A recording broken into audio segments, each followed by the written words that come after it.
دوستو، آج کی ویڈیو بنانے کا مقصد ایک بہت اہم بات واضح کرنا ہے۔ جب ہم سوشل میڈیا کی طرف آتے ہیں، چاہے وہ ٹک ٹاک ہو، فیس بک ہو، انسٹاگرام ہو یا یوٹیوب، تو ہمیں طرح طرح کی خبریں اور دعوے نظر آتے ہیں۔ کوئی کہتا ہے فلاں لیڈر مارا گیا، کوئی کہتا ہے فلاں ملک ختم ہو گیا، اور کبھی ہمیں یہ سننے کو ملتا ہے کہ پاکستان بھی کسی بڑی جنگ میں کود چکا ہے۔ مثال کے طور پر سوشل میڈیا پر بھی یہ کہا جاتا ہے کہ نیتن یاہو مارا گیا، اس کی فیملی ختم ہو گئی، اور بعض لوگ اسے کسی بڑے بدلے سے جوڑ دیتے ہیں۔ لیکن ہمیں یہ سوچنا چاہیے کہ کیا ہر خبر سچ ہوتی ہے یا پھر یہ صرف جذبات بھڑکانے کے لیے پھیلایا گیا پروپیگنڈا ہوتا ہے۔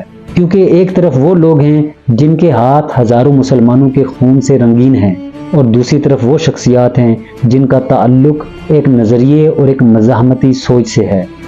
ان دونوں کا موازنہ کرنا ہی اصل میں ایک بہت بڑی حماقت و بے وقوفی ہے۔ اسی طرح ایک اور خبر سوشل میڈیا پر بہت تیزی سے پھیل رہی ہے۔ یہ کہا جا رہا ہے کہ پاکستان نے بھی ایران اور امریکہ و اسرائیل کی جنگ میں حصہ لے لیا ہے، اور پاکستانی نیوی کو ابنائے ہرمز کھولنے کے لیے بھیجا گیا ہے۔ جب ایک عام انسان یہ سنتا ہے تو اس کے ذہن میں فوراً سوال پیدا ہوتا ہے، کیا واقعی پاکستان ایسی طاقتوں کے درمیان کھڑا ہو سکتا ہے جن کے ہاتھ فلسطین، عراق، لیبیا اور افغانستان کے مسلمانوں کے خون سے رنگین ہیں؟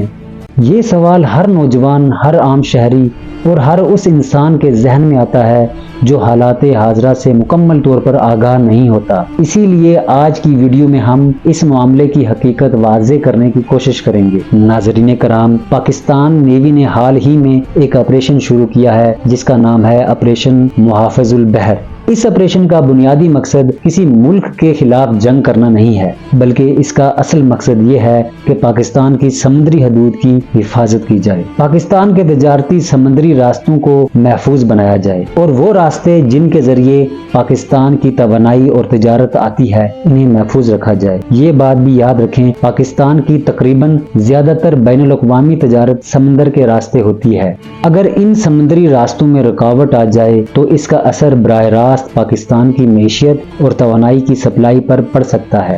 اگر ان سمندری راستوں میں رکاوٹ آ جائے تو اس کا اثر براہ راست پاکستان کی معیشت اور توانائی کی سپلائی پر پڑ سکتا ہے۔ اسی لیے پاکستانی نیوی نے یہ آپریشن شروع کیا تاکہ اپنی قومی مفادات اور سمندری تجارت کو محفوظ رکھا جائے۔ لیکن سوشل میڈیا پر بعض لوگ اس آپریشن کو غلط انداز میں پیش کر رہے ہیں۔ کسی نے اسے امریکہ کے ساتھ جوڑ دیا، کسی نے اسے ایران کے خلاف قدم قرار دے دیا، حالانکہ حقیقت یہ ہے کہ یہ ایک دفاعی اور حفاظتی اقدام ہے۔ اور ایسے وقت میں جب خطے میں کشیدگی ہو، ہر ملک اپنے قومی مفادات اور تجارتی راستوں کی حفاظت کرتا ہے۔ دوستو، آج کے دور میں ہمیں صرف ایک چیز کی ضرورت ہے، اور وہ ہے باشعور اور نظریاتی پاکستانی بننا، تاکہ ہم دشمن کی ہر سازش کو سمجھ سکیں اور ہر قسم کے پروپیگنڈا کا شکار نہ ہوں۔